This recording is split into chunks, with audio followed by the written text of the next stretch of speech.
আসন্ন ধর্মনগর উপনির্বাচনকে কেন্দ্র করে সাংগঠনিক বৈঠকে যোগ দিতে ধর্মনগরে আসেন মুখ্যমন্ত্রী ডক্টর মানিক সাহা। তবে কিছুদিনের ব্যবধানে দ্বিতীয়বার আসাকে কেন্দ্র করে বিভিন্ন মহলে ব্যাপক আলোচনা চলছে। উল্লেখ্য যে ধর্মনগর উপনির্বাচনকে কেন্দ্র করে ইতিমধ্যে শাসক থেকে বিরোধী সব রাজনৈতিক দলের প্রার্থী ঘোষণা হয়ে গেছে। রাজ্যের প্রধান বিরোধী দল সিপিআইএম তাদের নমিনেশন দাখিল করেছে কিছুদিন আগে। বিজেপি দাখিল করবে সোমবার। ওই নমিনেশন দাখিলকে ঘিরেই মুখ্যমন্ত্রীর এই সফর নাকি অন্য কিছু, তার চুলচেরা বিশ্লেষণ করছেন রাজনীতিবিদরা। জানা গেছে, রবিবার সকালে উত্তর ত্রিপুরা জেলার বিজেপি জেলা কার্যালয়ে এক সাংগঠনিক সভা অনুষ্ঠিত হয়। সভায় প্রধান অতিথি হিসেবে উপস্থিত ছিলেন মুখ্যমন্ত্রী ডক্টর মানিক সাহা। সকাল 11টায় সাবরুম শিয়ালদাহ কাঞ্চনজঙ্ঘা এক্সপ্রেসে করে ধর্মনগর আসলে ওনাকে উষ্ণ অভ্যর্থনা জানানো হয়। উপস্থিত ছিলেন ভারতীয় জনতা পার্টির উত্তর ত্রিপুরা জেলার সভাপতি কাজল কুমার দাস, মনোনীত প্রার্থী জহর চক্রবর্তী, পানিসাগর বিধানসভার বিধায়ক বিনয় ভূষণ দাস, জেলার সভাপতি অপর্ণা নাথ প্রমুখ।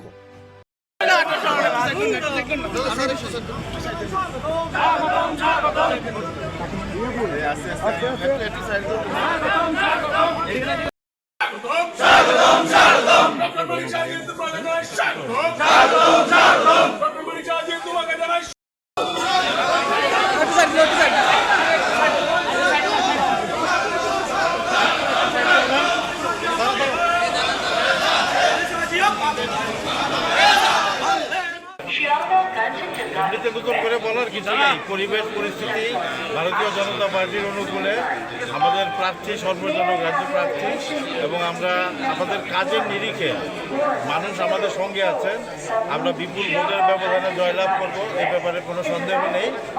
যতটুকু কাজ করার আছে, মানুষের সঙ্গে সম্পর্ক করার আছে, সেগুলো আমরা করছি সবাই মিলে। প্রার্থী করছে, কার্যকর্তারা করছেন।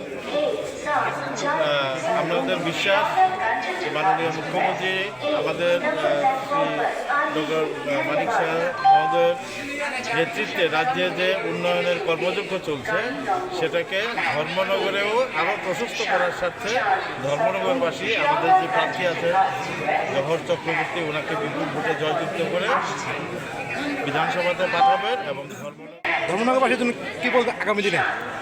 ধর্মনগরবাসীর জন্য আগামী দিনের একটাই বার্তা, ধর্মনগরবাসীর কাছে আমরা সবাই সহযোগিতা চাইছি, সহযোগিতা করছেন।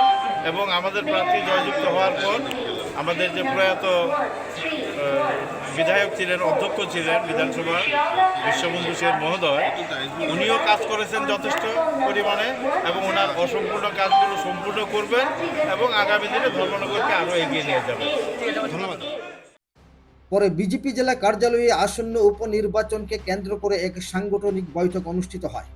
মুখ্যমন্ত্রী ছাড়াও উপস্থিত ছিলেন কৃষি দপ্তরের মন্ত্রী তথা ফটিকরাই বিধানসভার বিধায়ক সুধাংশু দাস, জেলার সভাপতি কাজল দাস, পানিসাগর বিধানসভার বিধায়ক বিনয় ভূষণ দাস, বিধায়ক যাদবলাল নাথ সহ বিজেপি দলের অন্যান্য কার্যকর্তাগণ।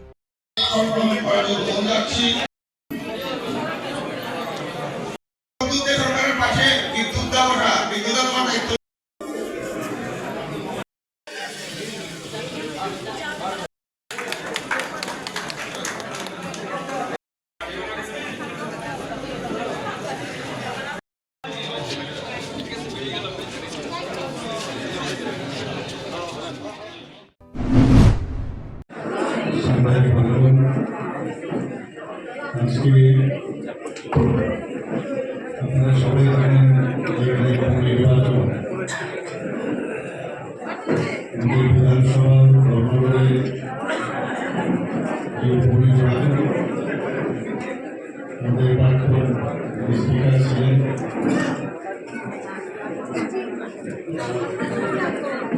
ওনার সম্পর্কে আপনারা সবাই জানেন যে উনি পরবর্তী করেছেন সেই সংস্থানে ভারতীয় জনতা পার্টির পক্ষ থেকে মনোনয়ন দেওয়া হয়েছে শ্রী জহর চক্রবর্তী মহোদয়। আজকে আপনাদের সাথে এখানে আছেন।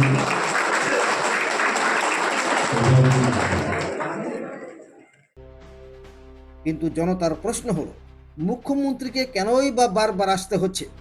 কিছুদিন পূর্বে শঙ্খনাথ র্যালিতে উপস্থিত হন মুখ্যমন্ত্রী। 23 মার্চ নমিনেশন জমা দেবেন প্রার্থী জহর চক্রবর্তী। তার ঠিক আগের দিন কেনই বা মুখ্যমন্ত্রীকে ছুটে আসতে হলো তা নিয়ে অঙ্ক কষছে বিভিন্ন মহল। একটি সূত্রের খবর হলো, বর্তমানে ধর্মনগর বিজেপির মধ্যেই গোপন দ্বন্দ্ব চলছে। অন্যদিকে পুরনো তথা দুর্দিনের কর্মীরাও বঞ্চনার শিকার হয়ে এক প্রকার ঘরে বসে গেছেন। তাদেরকে চাঙ্গা করার টনিক দিতেই নাকি মুখ্যমন্ত্রীর এই সফর। অপর একটি সূত্র জানাচ্ছে যে প্রার্থী জহর চক্রবর্তীর সমর্থনে বিশাল একটি জনসভা হবে ইতিমধ্যে। ফলে নির্বাচনের আগে আবারও যে মুখ্যমন্ত্রীর আগমন ঘটবে ধর্মনগরে তা কিন্তু বলা বাহুল্য। অর্থাৎ মুখ্যমন্ত্রী হলেন ধর্মনগর বিধানসভা জয়ের তুরুপের তাস। ধর্মনগর থেকে দেবমাল্য কাশ্যপের রিপোর্ট, ত্রিপুরা পাইনিয়া।